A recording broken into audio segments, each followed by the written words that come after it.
Hello बच्चों, let's read this question.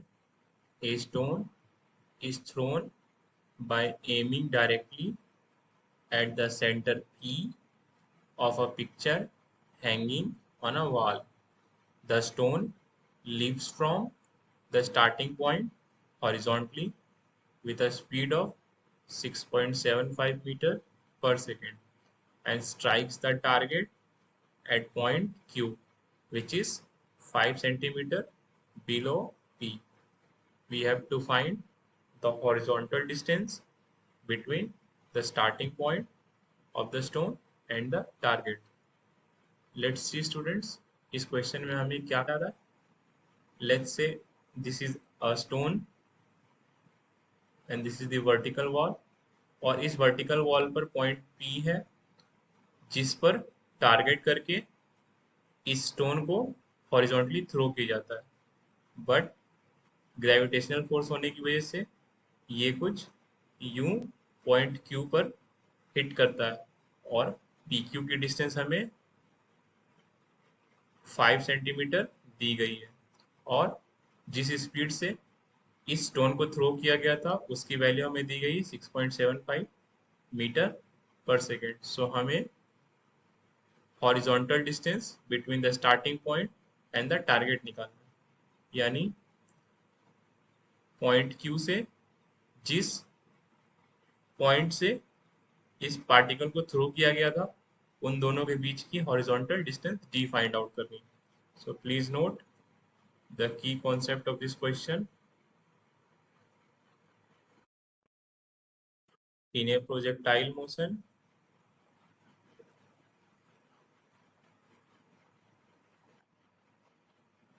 no force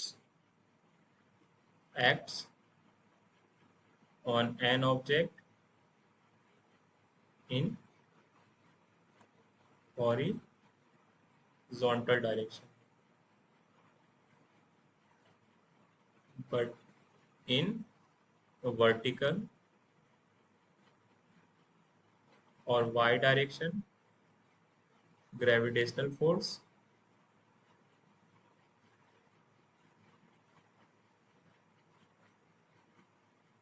acts.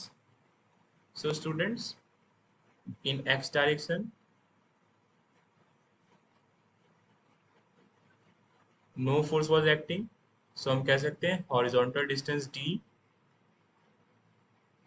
is velocity v with which the particle was projected. और इस velocity की value change भी नहीं होगी पूरी जर्नी के दौरान क्योंकि कोई फोर्स ही नहीं लग रहा हॉरिजॉन्टल डायरेक्शन में, तो वेलोसिटी की वैल्यू चेंज ही नहीं होगी. So this will be velocity in x direction into time t. Now velocity in x direction we were given 6.75 meter per second into time t. So students, we have to calculate time t using equation of motion in y direction. y direction में students हमें पता है ये particle 0.05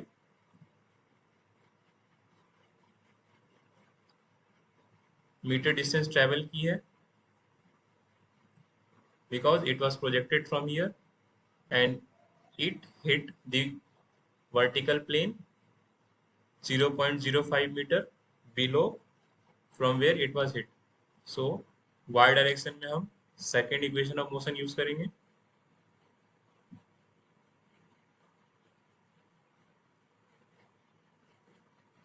y equals to ut plus half acceleration in y into t square.